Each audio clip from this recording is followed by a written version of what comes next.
not making those decisions. Yeah, I know. I know we were told that we have a latitude for this trying to be the How are you? Howdy.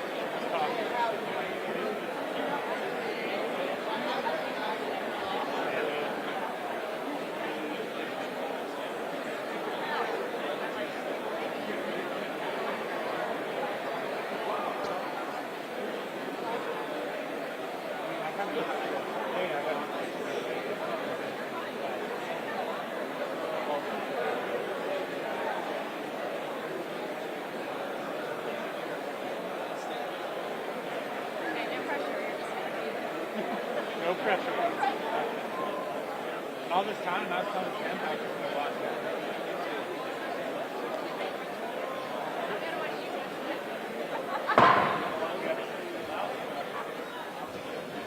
The House will come back to order. Gentleman from Jackson. Thank you, Mr. Speaker. The next order of business will be the State of the State Address. Mr. Sergeant at Arms. Mr. Speaker, the members of the Senate now approach the chamber. Mr. Sergeant at Arms, please open the doors and allow the members of the Senate to enter the chamber.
The joint session of the 102nd General Assembly, first regular session, will come to order. Mr. Sergeant of Arms.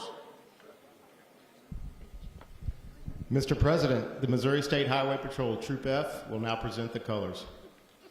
Mr. Sergeant of Arms, open the door to allow Missouri State Highway Patrol Troop F Color Guard to present the colors. I'd ask everyone who's able to do so to rise and remain standing for the Pledge of Allegiance to our flag.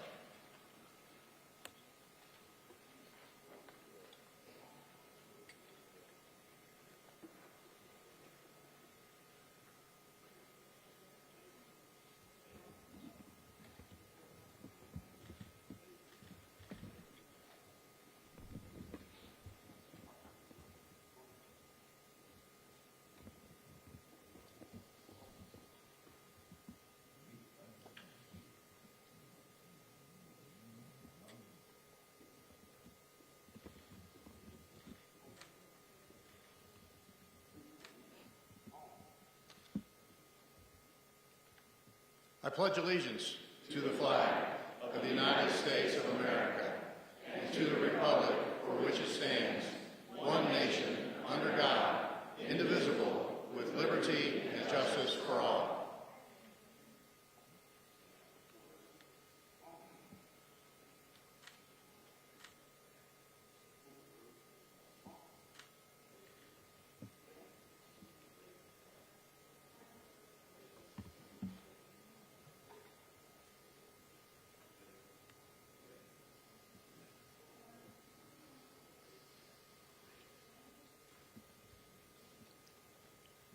Thank you. Could we give the honor guard from Troop F show our appreciation?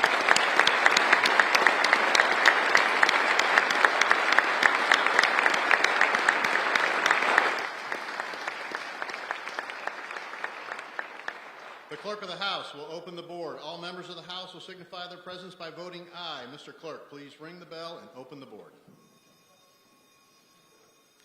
The Secretary of the Senate will call the roll for the members of the Senate. Secretary of the Senate, please call the roll.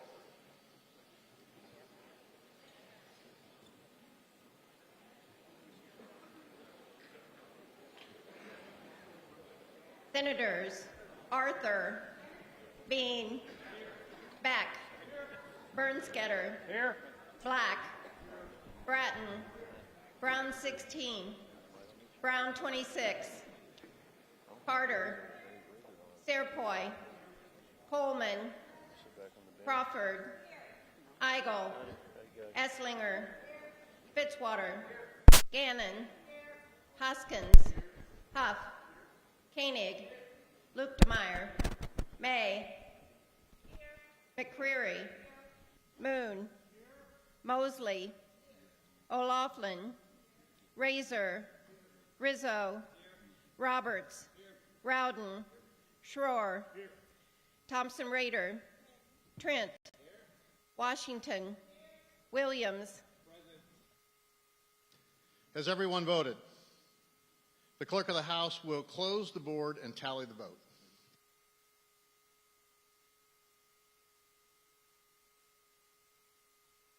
By your vote of 146 House members and 33 Senate members, 179 being present, a quorum has been established. Will the Joint Escort Committee for the Governor please assemble at the rear of the chamber? Representatives Pollitt, Dinkins, Black, Houts, Owen, Thompson, Shields, Banger, Mosley, and Young. Senators Crawford, Esslinger, Gannon, Thompson Rader, Huff, Arthur, May, McCreary, Mosley, and Washington.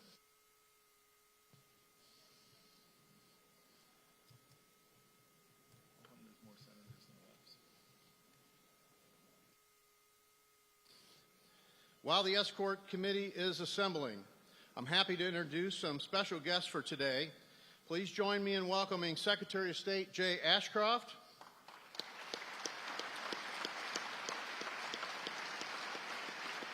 Attorney General Andrew Bailey,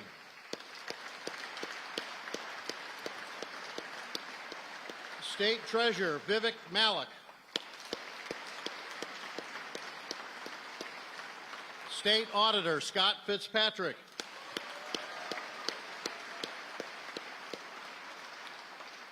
and to my right and to your left, please help me welcome members of the court, Chief Justice Paul C. Wilson, Judge Mary Russell, Judge W. Brent Powell, Judge Patricia Breckenridge, Judge Robin Ransom, and Clerk of the Supreme Court, Betsy Abishan. Also, please welcome members of the Governor's Cabinet, Commissioner Ken Zeller's Office of Administration.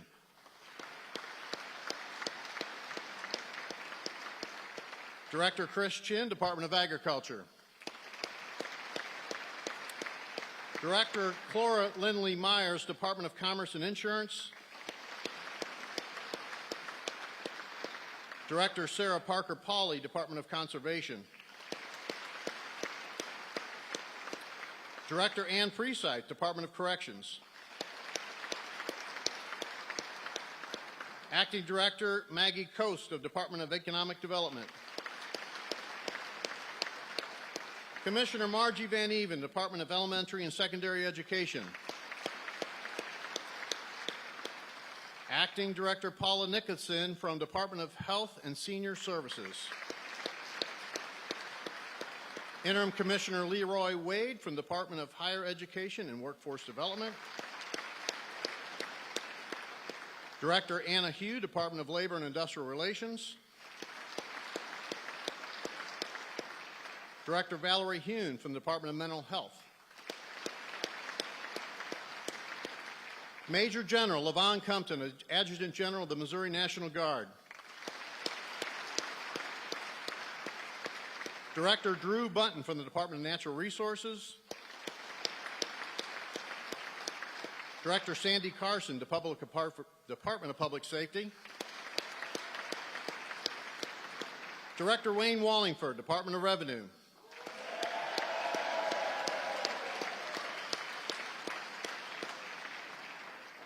Pretty popular, Wayne. Acting Director Robert Nodell, Department of Social Services. Director Patrick McKenna, Department of Transportation. Please help me welcome one more time all of my favorite cabinet members to the House chambers.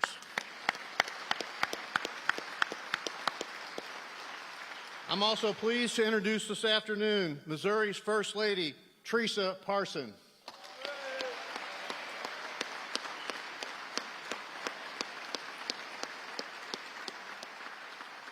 And last but not least, Missouri's Second Lady, my wife, Claudia Kehoe.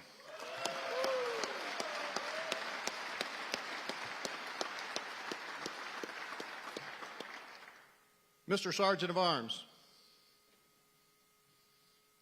Mr. President, the Governor of the State of Missouri now approaches the chamber. Mr. Sergeant of Arms, open the doors to allow the Governor to enter. The Escort Committee will escort the Governor to the dais.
good.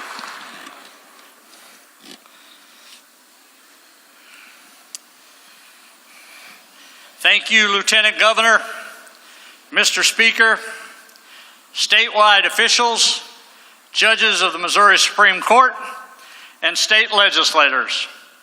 It is an honor to be joined by the First Lady as I stand before you again today as the 57th Governor of the great state of Missouri.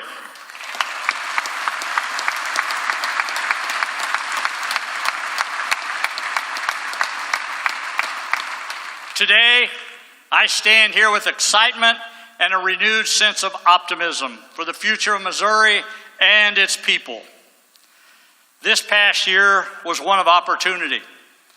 We recognized, took advantage of that, and now we are reaping the benefits, both today and tomorrow. By working together, we've done better than before. We've established a new baseline of service for state government. We've set a new standard for the people of Missouri. Together, we've moved billions of dollars in investments across this state. Whether you live in Kansas City, St. Louis, Kennett, or Rockport, grow corn or cotton, vote left, right, or center, we've left no community behind. We are building a bench in this state that will continue the tremendous successes we are seeing. And that means a bench that sees everyone, that includes everyone, and is for everyone. Teachers and police officers, state workers and factory workers. Every hardworking Missourian is critical to the continued success of our state. Every year, we've supported them, we've invested in them, and we must never quit on them. Last year, I stood before you and proclaimed that Missouri is strong today and will be even stronger tomorrow. Well, this year, I'm here to tell you that tomorrow has arrived. Missouri is stronger today, and we're going to continue what we've started because this governor isn't done yet. We are not done yet for the state of Missouri.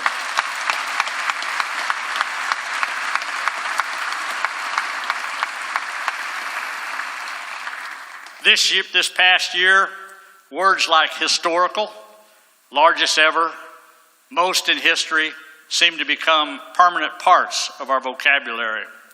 Whether it was workforce development, education, infrastructure, mental health, public safety, or agriculture, these words applied to all. In October, we concluded a historic special session with the passage of the largest income tax cut in our state's history.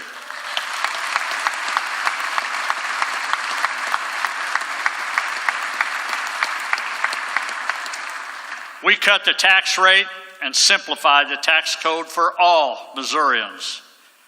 Missourians work hard. They provide for their families, they pay their bills, and they pay their taxes.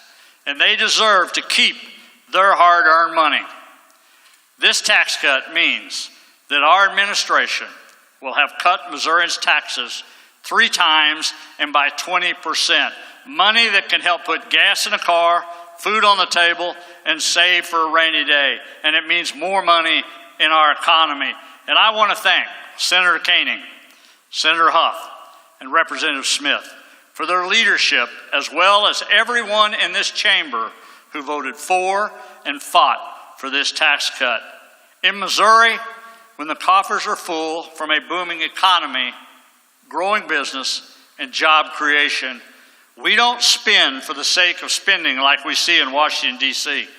We spend what is necessary for our growth, for the future, and put money back into Missourians' pocket where it was earned and where it belongs.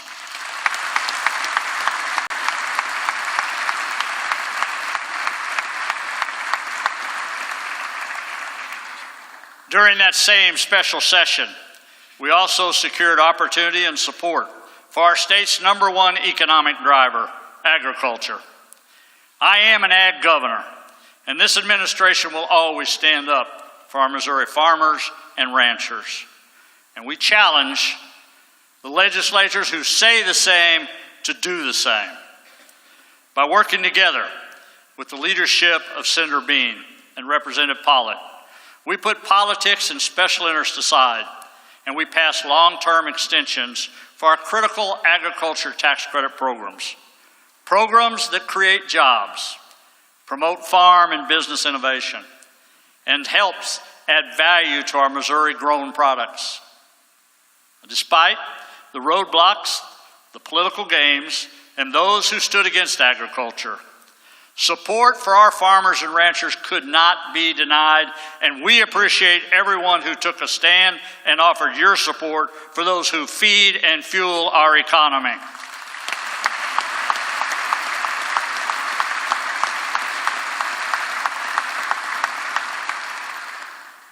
While tax cuts and support for agriculture are huge wins, you probably noticed Missouri is on the move.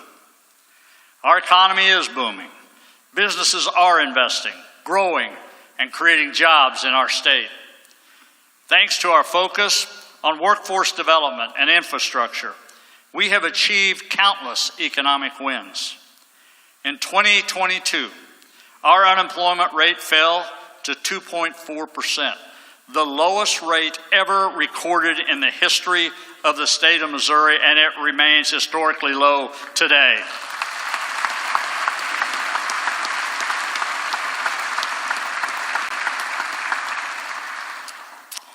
While the federal government tried to solve an inflation problem with more spending, we got to work creating jobs and securing business investments. This year, we celebrate business announcements all across the state of Missouri. In total, more than $2.9 billion and nearly 5,000 new jobs were created by business that utilized our state programs like One Start. Since its reform in 2019, Missouri One Start has trained nearly 130,000 workers for companies of all sizes.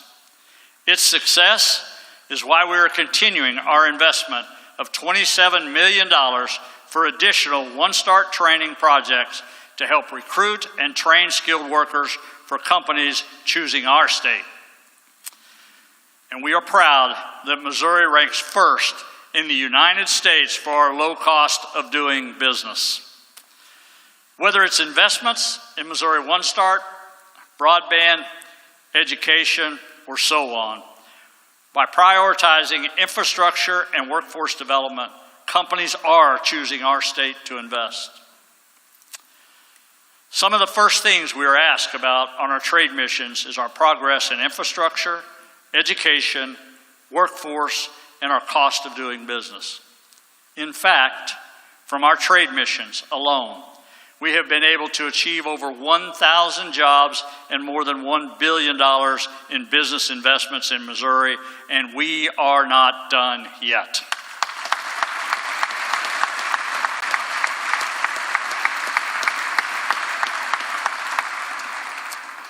Last year, we made one of the largest investments in broadband expansion across this state. Thanks to our efforts, nearly 70,000 underserved homes and businesses across our state now have broadband.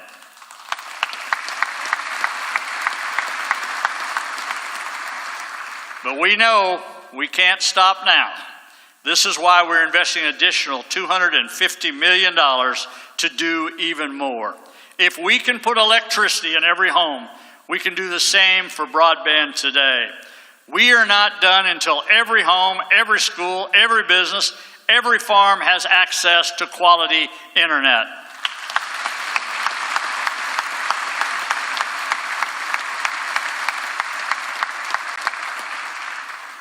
Not only is broadband important, so is our vast transportation network. But this year, we learned the hard way that we must do more to improve transportation safety. Over the summer, an Amtrak passenger train derailed near the small town of Minden, killing 4 and seriously injuring dozens of others. Thankfully, in this instance, small town America rose to the occasion. Neighbors helping neighbors, strangers helping strangers, the Minden community represented the best of our people, the best of our state. And on the behalf of all Missourians, I want to thank them for what they done that day.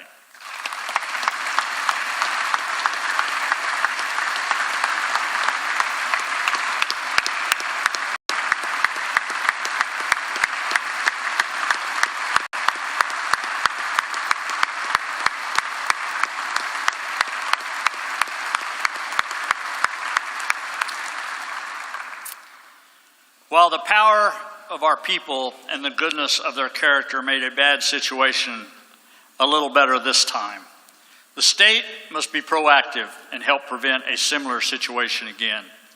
That's why we're including $35 million to begin updating railway crossings to modern-day safety standards all across the state of Missouri.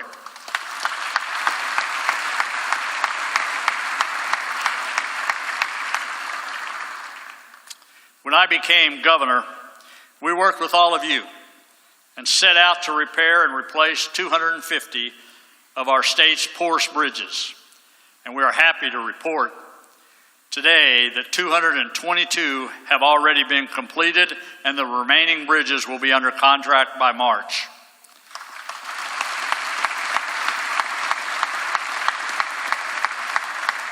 We have also set out to address crumbling roads in rural areas. Thanks to our Rural Routes program established in last year's budget, 1,700 lane miles of low-volume roads in the poorest conditions will be resurfaced by the end of June of this year.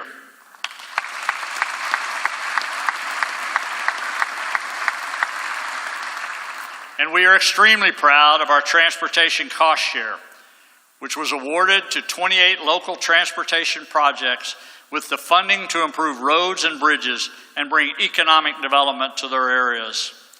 Through our $75 million investment and partnering with both public and private entities, we have leveraged more than $175 million in new projects all across our state, from the most rural areas to the most urban areas. As you can see, our investments in infrastructure are making a real difference for Missourians in our state. And one project in particular we want to highlight is the I-270 North project in St. Louis, one of the largest investments ever in our state's history. This project not only represents stronger infrastructure, it demonstrates the opportunities that these projects can bring to hardworking Missourians. Involved with the I-270 project is Project PAVE, a STEM program that works to mentor, teach, and support students in North St. Louis County high schools. These students get to pursue interest in highway design, engineering, and construction. And here with us today is Christian Malloy. Christian was an intern with Project PAVE and secured full-time employment with Millstone Weber as an IT technician directly out of high school, and that is exactly what we were trying to achieve. Would you please welcome to the chamber Christian and his fellow Project PAVE students in the upper chamber.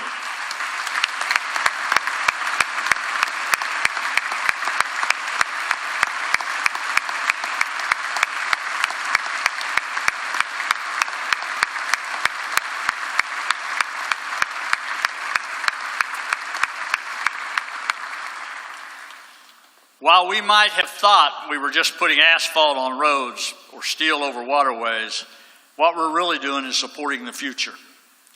These investments create real jobs and provide real careers to support real families and real futures.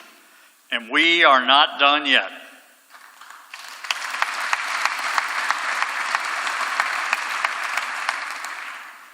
For years, congestion, traffic accidents, and delays have become a serious issue for commuters on I-70.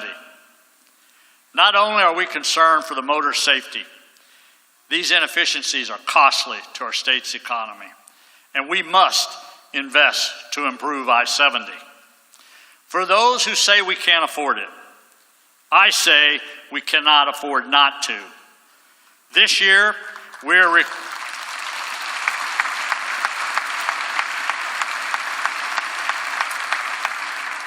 This year, we are requesting $859 million, the largest investment in decades, to widen and rebuild I-70 corridor and take the first steps in adding a third lane across our state.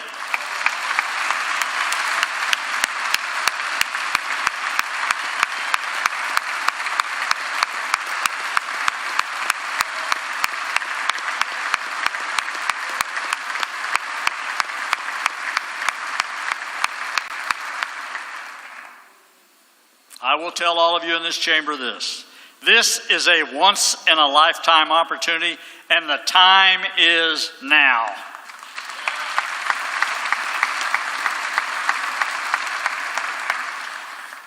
Now, as a product of public education, the father of a school teacher, the grandfather of a first-year school teacher and preschooler, I know the American dream could not be possible for so many without a quality education. This year, we will again fully fund the foundation formula with an additional $117 million to ensure Missouri schools are receiving the support they need.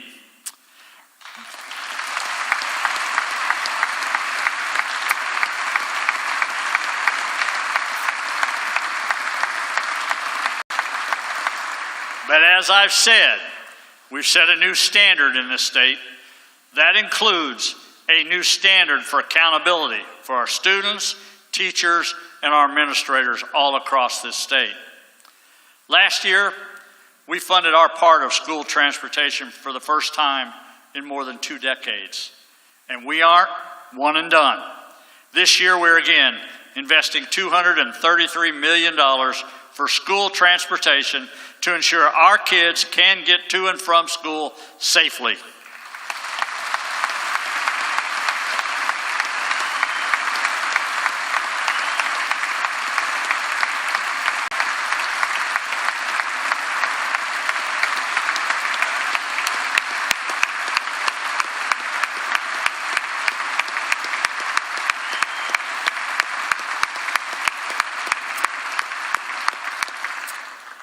Additionally, last year in working with the General Assembly, we funded Career Ladder program.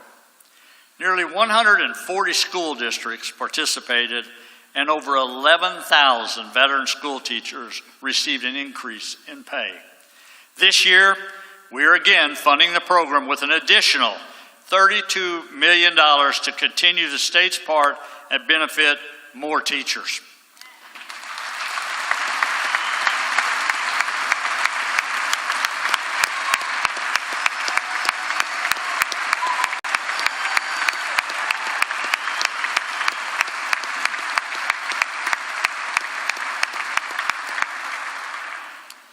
Another program we are very proud of is our Teacher Baseline Salary Grant Program, which raised baseline teacher pay from $25,000 to $38,000 per year.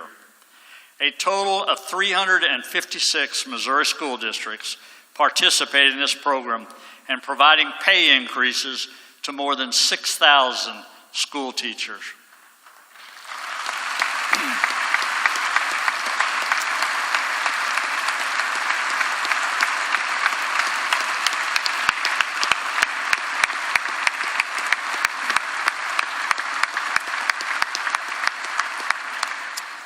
Clearly, this program is making a difference, and we are committed to continuing it for our teachers like the one joining us today. In the upper gallery is one of the teachers we had the pleasure of meeting. She's a first grade teacher from Meadville R4 School District located in Lynn County. She's a second-year teacher and received a nearly $7,000 pay increase thanks to our baseline teacher pay program. She was able to move out of her parents' house, get married, and begin pursuing a master's degree. Ms. Fluke is a great example of the majority of our educators who do it for the right reason. She represents our educators who certainly don't do it for the money, but do it for our children and the future of our state. Would you please join me in giving Ms. Fluke and all our Missouri educators a round of applause?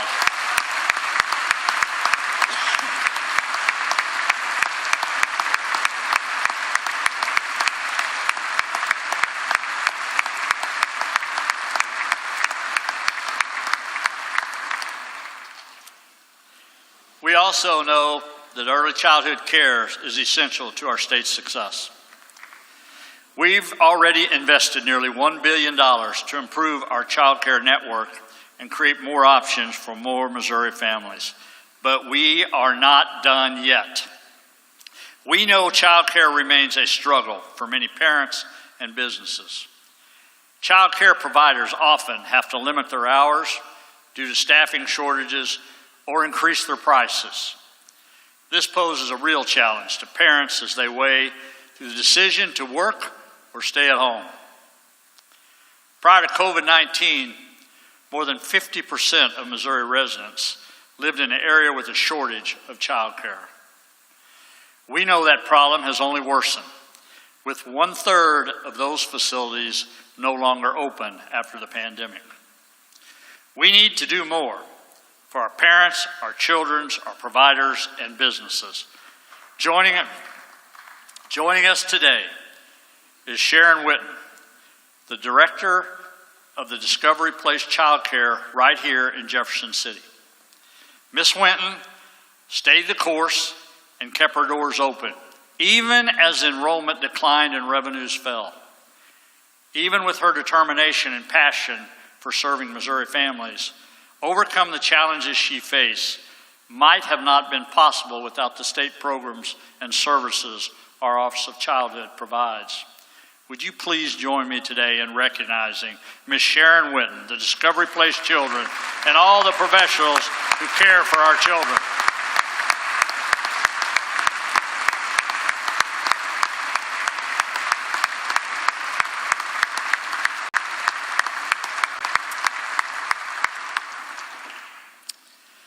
Now, Ms. Witten faces the opposite issue.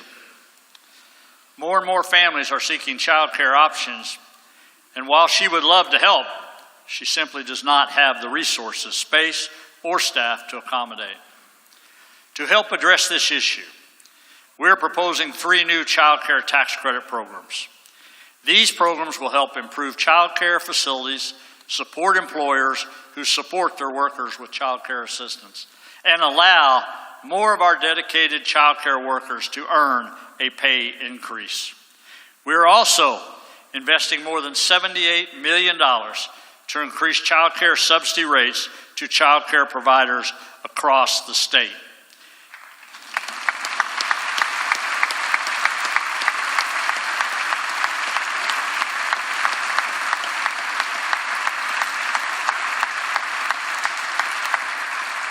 Together, these actions will help more child care providers to start their businesses, stay in business, or expand their businesses. But we're not stopping there. Missouri's own Susan Blow established the first public kindergarten right here in the state of Missouri. And we want to expand on those efforts started so long ago. This year, we are here to announce our plan to invest $56 million to begin expanding pre-kindergarten options to all low-income Missouri children.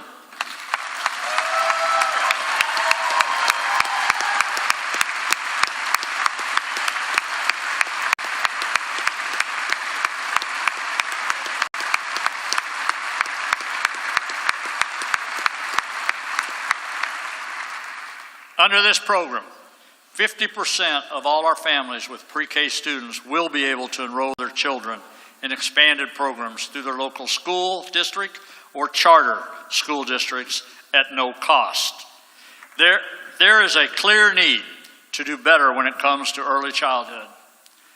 Let's meet this moment for Missouri families, Missouri kids, and our businesses. Now,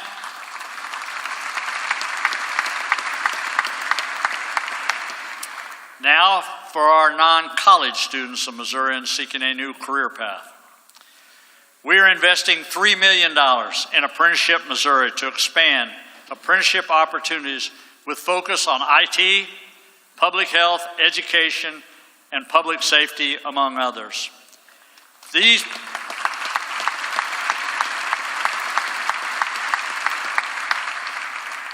programs are a great way for Missourians to learn a new skill and earn a good-paying job right out of high school. Thanks to this program, we are happy to report that we were able to achieve our goal of creating 20,000 new apprenticeships 3 years ahead of schedule, and thanks to this program, we are now third in the United States for our apprenticeship opportunities.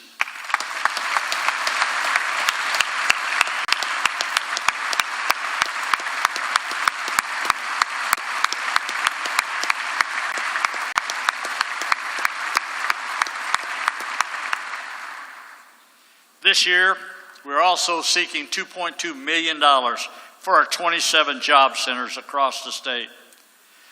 With more than 195,000 job openings in Missouri, we must make sure Missourians who need a job get a job.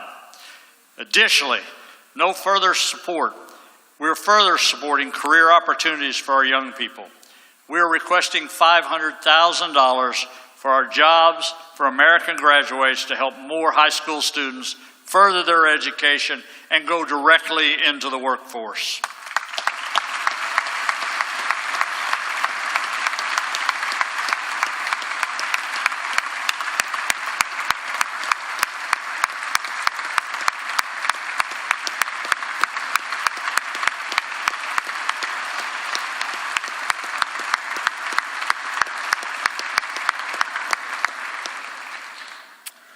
For college-bound Missourians, we're increasing core funding to our community colleges and four-year institutions by 7%, the largest increase in more than 25 years.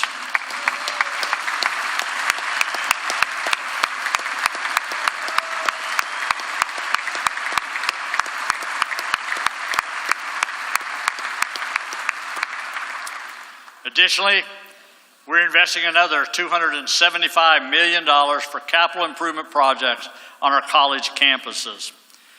We're also proposing an additional $800,000 for our Fast Track program to ensure that any qualified person seeking a scholarship is able to receive it.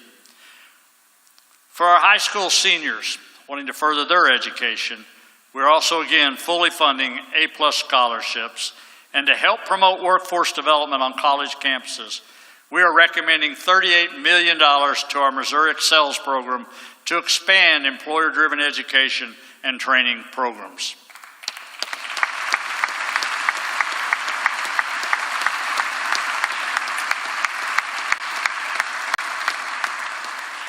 Together, these investments will help our colleges and universities keep up with educational demands of both today and tomorrow.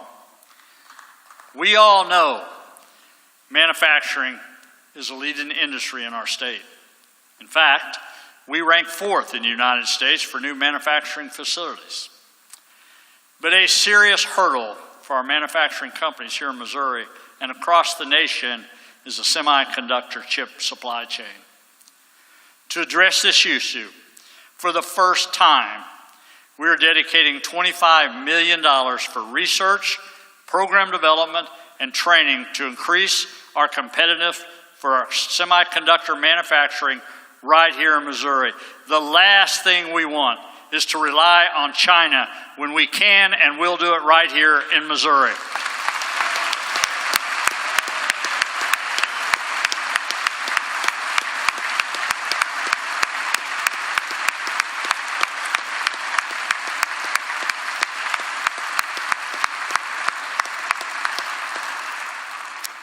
These investments in infrastructure, workforce, and education cannot be achieved without a functioning and efficient state government and the dedicated leaders in my cabinet.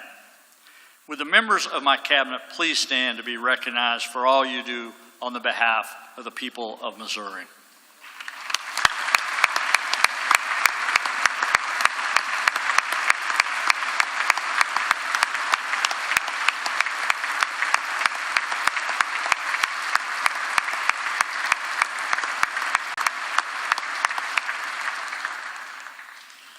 There's another group in the upper gallery that normally don't get recognized at State of the States and very much in the governor's office. But I've had some people that's been with me since the beginning, since I've been governor. There's no way I could have done this job without them and the day-by-day routines that go in the governor's office. Would you please recognize my staff up there in the upper gallery that works for the governor's office?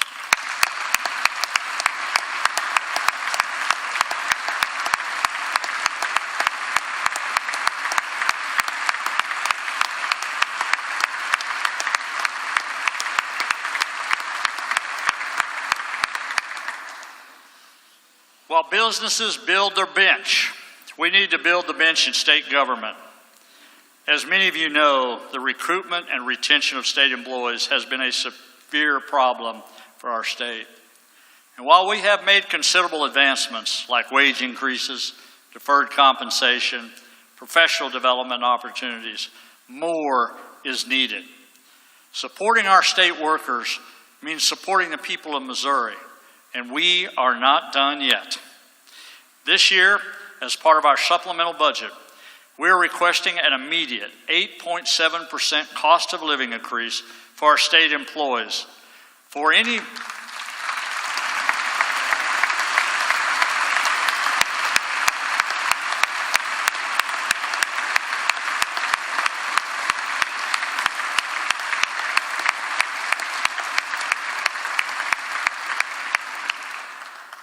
For anyone who can't already see the dire need for this action, we want to be clear. This is not state government setting the market. This is merely an attempt by state government to stay competitive with the market. If we allow government to fall behind, we allow Missourians to fall behind. With more than 7,000 positions open across state government. This wage increase is necessary, and it is the minimum we must do. And on the behalf of all state employees, I ask for your full support to pass this increase and deliver it to my desk by March the 1st.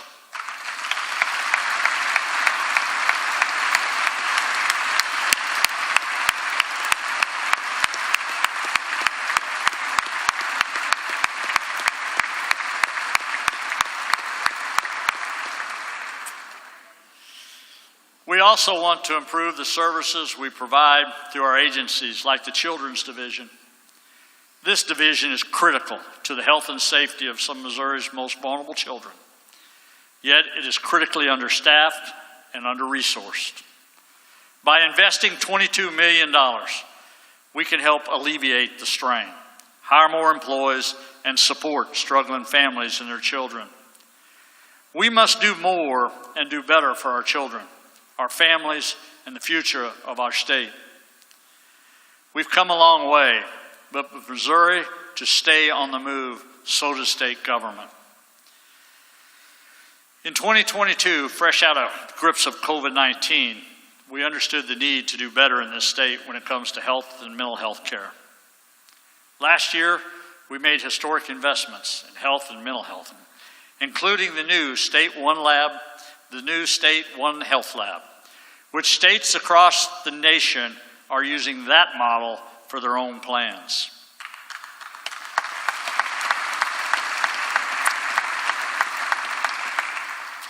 Now, frankly, an area in which we are heartbroken to be failing is maternal mortality. Currently, Missouri ranks 44th in the United States for our abnormally high maternal mortality rate. This is embarrassing, and it's absolutely unacceptable. We are determined to change this, and we are requesting $4.3 million to allow the Department of Health and Senior Service to implement a new plan for maternity mortality.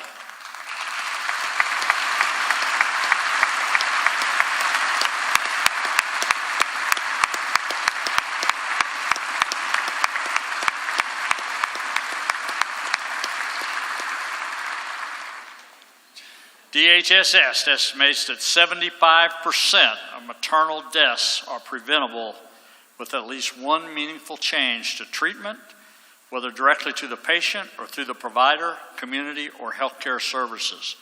We refuse to accept this tragic Missouri statistic. We must do better.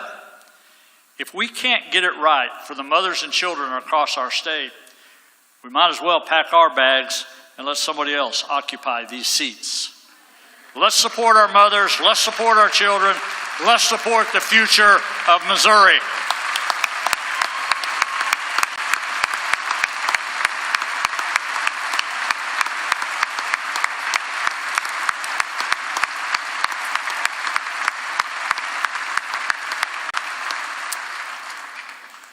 This year, we are also proposing an additional $3.5 million to increase the number of youth behavioral health liaisons across the state.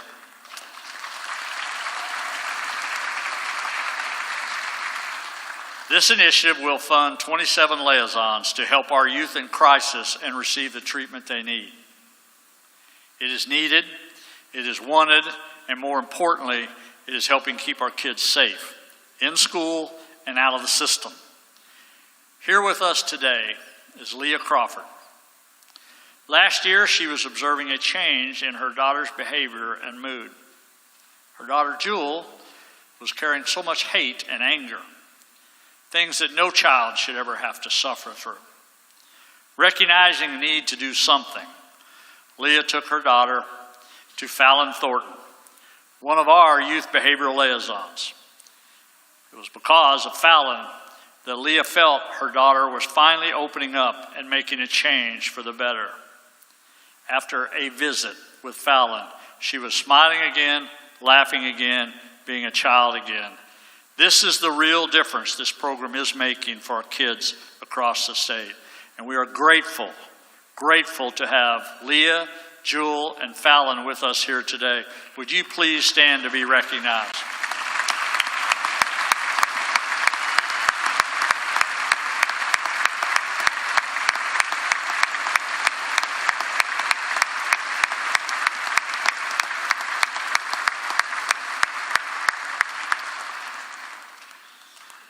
This year, to address the severe shortage of certified nursing assistants all across our state, we're proposing nearly $4 million to boost CNA training and programs. With this increase, we expect 4,000 additional students to gain CNA training and employment at long-term care facilities and other medical facilities, including our Missouri Veterans Homes.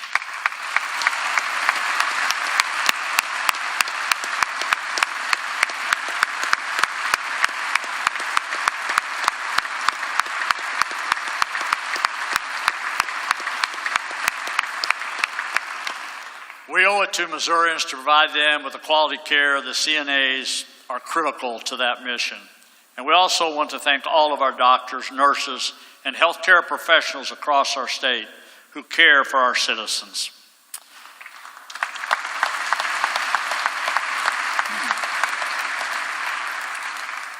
We must always look to improve when it comes to public safety in our state.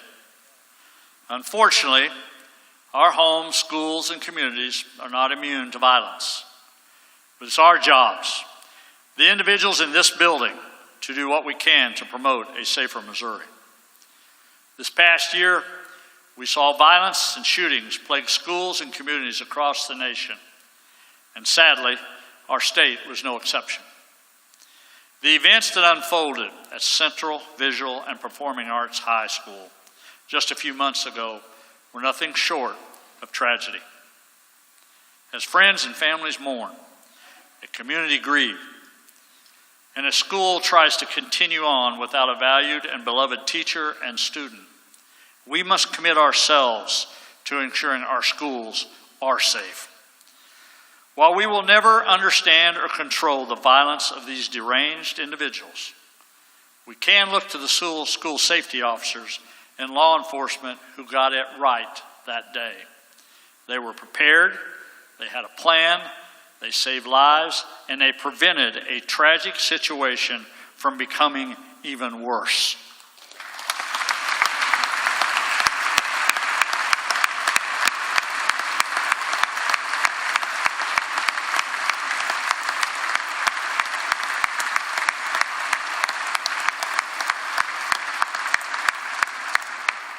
we want to ensure that preparedness and response can be repeated across our state if the unthinkable ever occurs again. That's why this year we're proposing $50 million for school safety grants to further protect our children and our schools.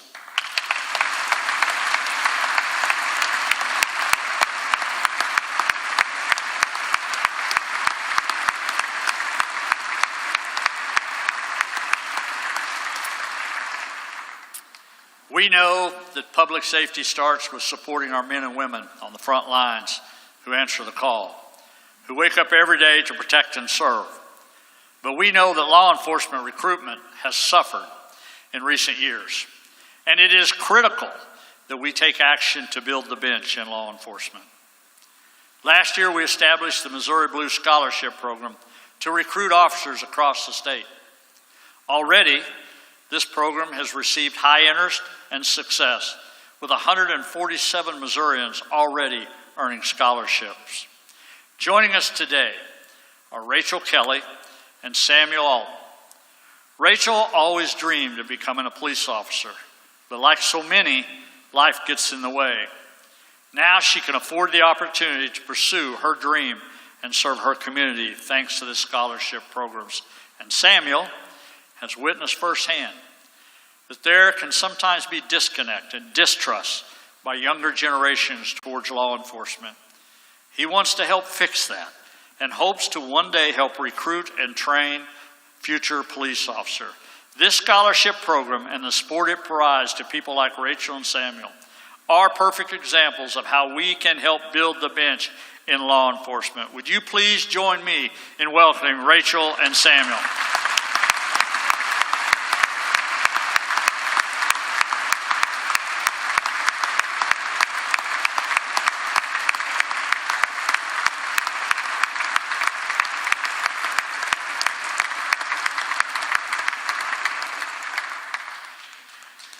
For anyone willing to step up to protect and serve their communities, we must do everything we can to support them. And as I've said, in this state, we support and defend our law enforcement officers. We don't defund them, and this administration never will.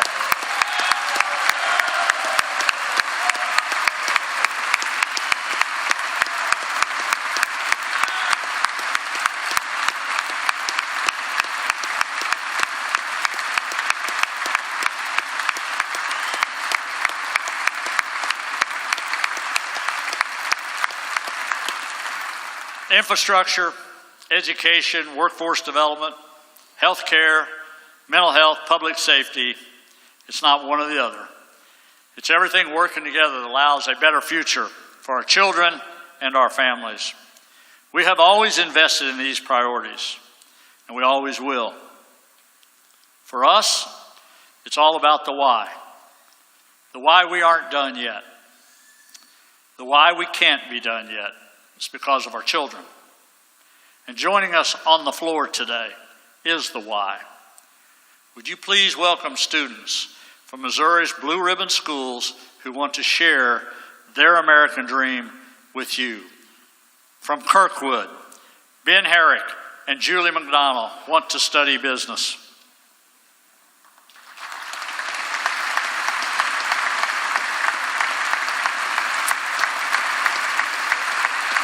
From Nixa, Meghana Nakanti wants to study public health, and Gideon Carter wants to study computer science.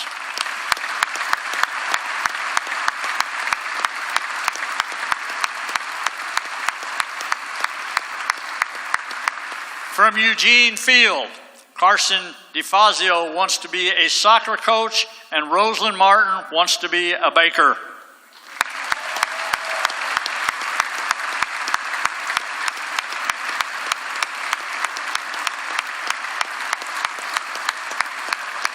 From Epic, Henley Rickliffs wants to be a veterinarian, and Sawyer Birch, who wants to join the NFL.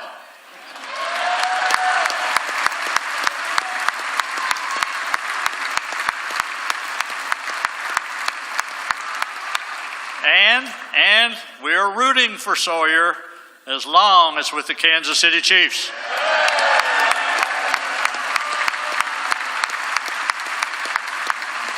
From Dewey, Malia Wahid wants to study business, and Decker Reardon wants to be an engineer. From Chapel Lakes, Cooper Minks wants to be a sports agent, and Skylar James wants to be an Olympic runner.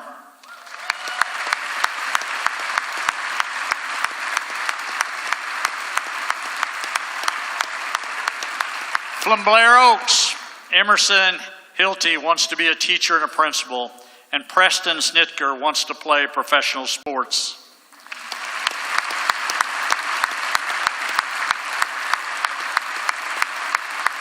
And behind them, we also have children from Discovery Place Daycare who are here to show you their American dream.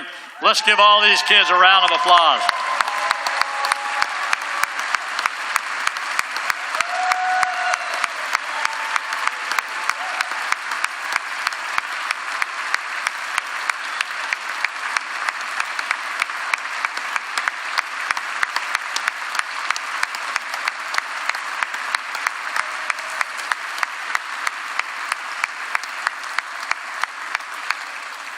Teresa and I are living our American dream. Our dream is one of faith, family, and patriotic service. A dream that allowed a rowdy farm boy from small-town Wheatland and a bright and beautiful woman from Bolivar to meet one day and become the governor and first lady of Missouri. For the kids in this room, it's their future, their dreams, the American dream that we must support and fight for. It is our privilege and our responsibility. Kids all across our state have hopes, dreams, and ambitions, and their American dream can be bolstered and broadened by the decisions we make right here in this building. Look at these kids standing here today. I am confident there is nothing we cannot overcome for them. These children are the why. If we're not willing to sacrifice for these kids, support their dreams, or stand up for their future, then we must ask ourselves, why are we here? The First Lady and I have always believed and supported the American dream. And as we enter the final 2 years of our time as Governor and First Lady, the importance of that mission becomes all the more clear. Like us, the American dream should be achieved for all, never the exception for some. The American dream was possible because leaders before us recognized we were worth fighting for. Today, I ask the same of you. These children are the future of our state, our nation, and our democracy. If we fail them, then the failures of tomorrow are the failures of today. Let's not fail them tomorrow or ever. This governor, this dad, this Gramps is not done yet. We are not done yet. It is an honor and privilege to serve as the 57th governor of the great state of Missouri. God bless you, God bless Missouri, and God bless the United States of America.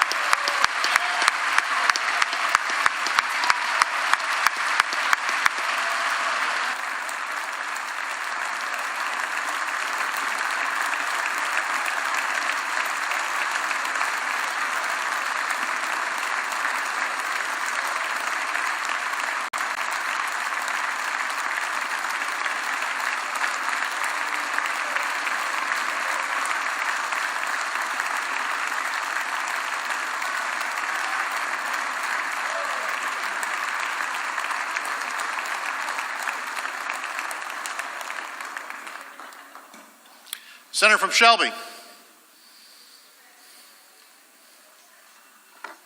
Senator from Shelby County moves the joint session be dissolved. All those in favor say aye. Aye. Those opposed, nay. The ayes appear to have it. The ayes do have it. The joint session is dissolved.